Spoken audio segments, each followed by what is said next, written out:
ওটা কাছে আসছে। শক্তি নয়, উপস্থিতিই চাপ সৃষ্টি করছে। মহাকর্ষ আর সময় দুটোই বিকৃত হচ্ছে। এটা বিচার শুরু করতে এসেছে। আমি সময় স্থির করা হয়েছে, পুরোপুরি নয়, আংশিক। এটা আমাদের পরীক্ষা করছে। স্থির থাকো, ভয় দেখাতে চায়। জীবন বিশৃঙ্খলা আনে। বিশৃঙ্খলা থেকেই তো নতুন কিছু জন্মায়। প্রকৃতির ভারসাম্য পরিবর্তনশীল। স্থিতি মানে স্থবিরতা নয়। ওরা বাঁচতে চায়, ধ্বংস করতে না। গতি থামানো যায় না। চমৎকার, সময় ফ্রেমে ফাঁক তৈরি হচ্ছে।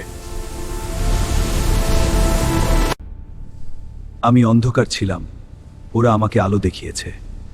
আমরা ধ্বংস না, সহাবস্থান বেছে নিয়েছি। বিরল ভারসাম্য রক্ষা করে এমন প্রজাতি। আমরা এর প্রতিরোধ করব। সমুদ্রের শক্তি তোমার বিরুদ্ধে দাঁড়াবে। আমাদের মিলিত শক্তি অপ্রতিরোধ্য। বিচার স্থগিত।